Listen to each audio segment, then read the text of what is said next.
만약 당신이 다음의 유형에 해당한다면 당신은 심리적 학대를 경험할 가능성이 높습니다. 1.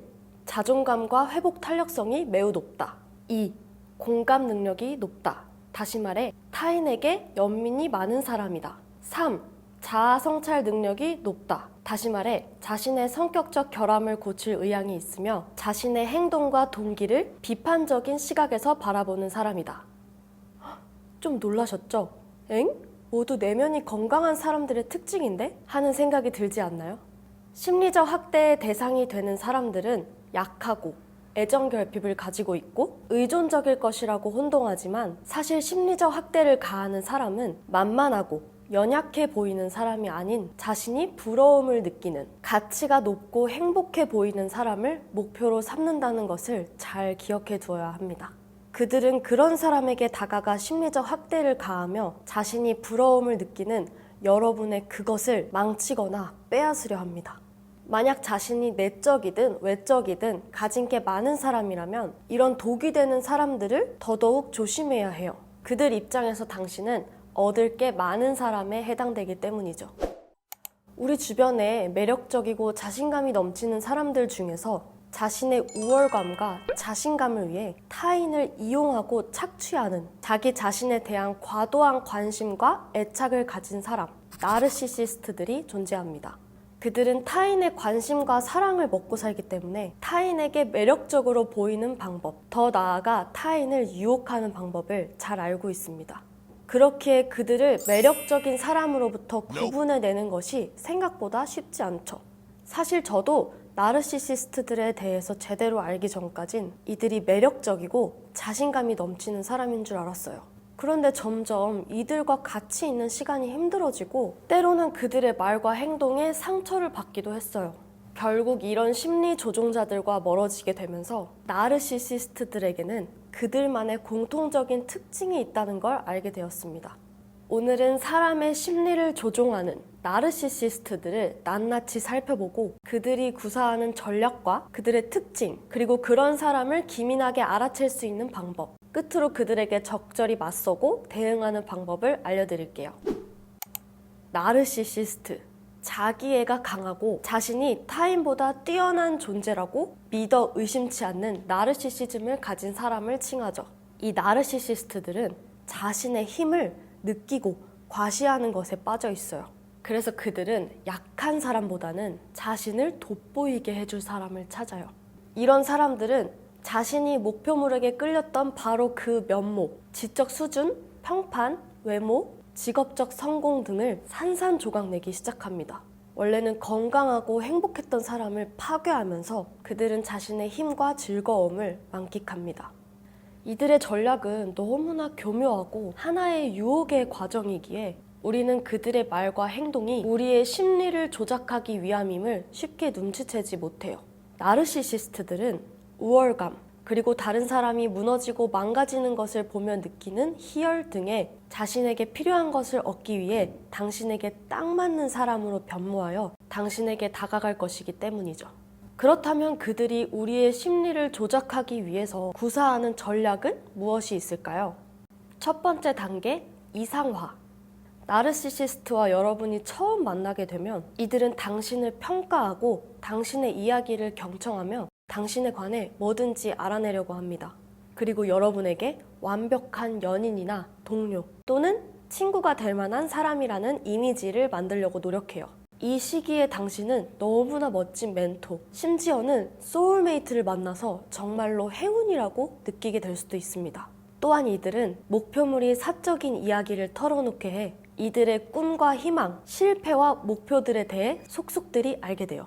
심리 조종자들은 이렇게 파악한 소중한 정보를 통해 여러분에게 딱 맞는 사람으로 변모하고 이런 정보들을 기억해뒀다가 나중에 자신들의 이익을 위해 또는 단순한 즐거움을 위해 이용합니다. 이상화 단계를 이해하기 쉽게 예를 들어볼게요. 나르시시스트인 A라는 사람과 그의 목표물 B라는 사람이 있습니다. A는 B의 직업적 성공과 그가 누리는 성공적인 결과들을 보며 B에게 끌립니다. 초반 1단계에서는 B를 유혹하기 위해 B의 감정에 일시적으로 공감을 해주기도 하고 B를 칭찬하기도 하며 그의 마음에 들고자 노력합니다. 그리고 B는 점차 A가 자신과 잘 맞는 사람이라고 생각하며 A에게 호감을 갖게 되죠. 2단계, 평가절하. 목표물이 완전히 말려들고 나면 그들의 유혹에 눈과 귀가 완전히 가려지게 되면 다음 단계가 시작됩니다. 이때부터 A는 B의 일의 고충을 들어주고 감정이입을 해주며 서서히 그가 파멸의 길로 들어서도록 유도합니다. A가 B에게 끌렸던 B의 직업적 성공을 산산조각 내기 위해 교묘한 언어 조작과 공격으로 B가 결국 직장을 그만두게 만듭니다.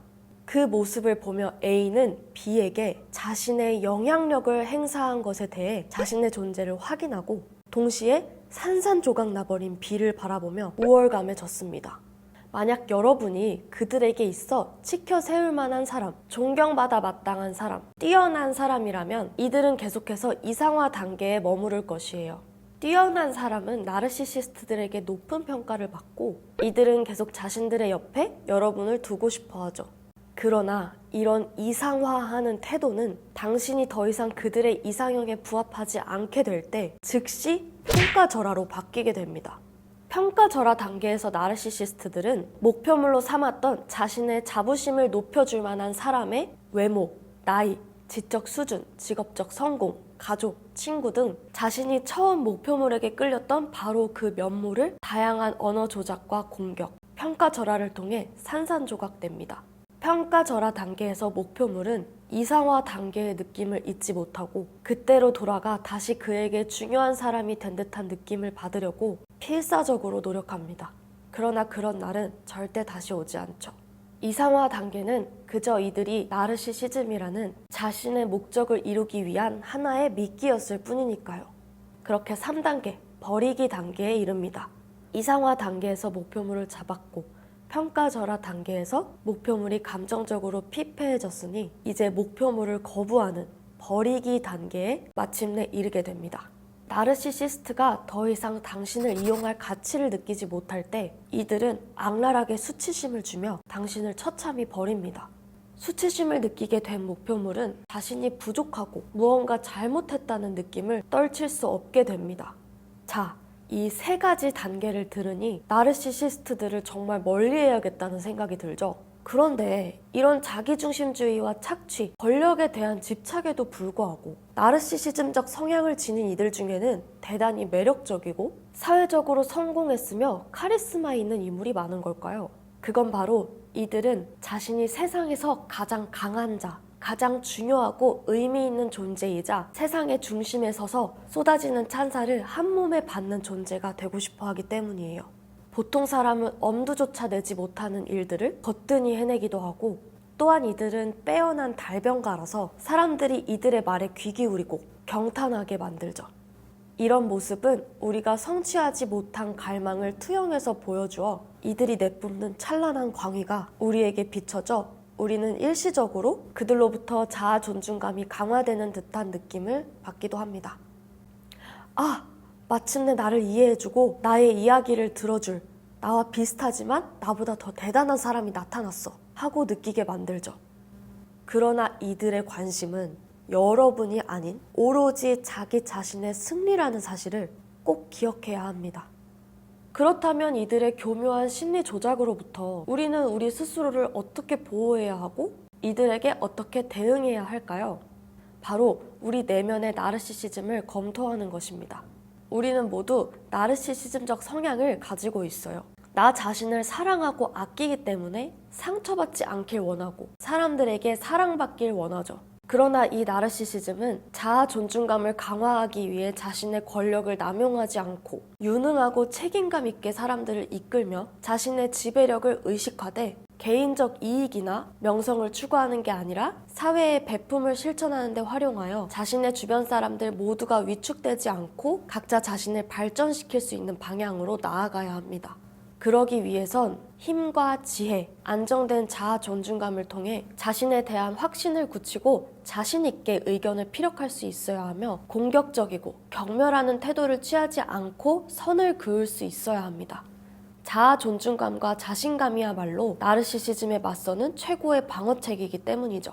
사려 깊고 현명하면서도 절제된 태도, 풍부한 전문 지식, 균형 잡힌 성격을 통해 지혜를 습득할 수 있고, 이 지혜로운 사람은 침착한 태도를 유지하며 사물에 한 걸음 물러선 채 다양한 관점에서 이들을 바라보며 숙고하고, 성급하게 평가하거나 행동하지 않고 천천히 건설적으로 이들에게 대응합니다. 여러분도 여러분 안의 나르시시즘을 검토하여 나의 우월감과 존재감을 위해 타인을 희생시키고 있지 않은지, 나의 나르시시즘이 타인으로 하여금 그들이 나를 조종하고 착취하도록 하고 있지는 않은지 생각해 보아야 합니다.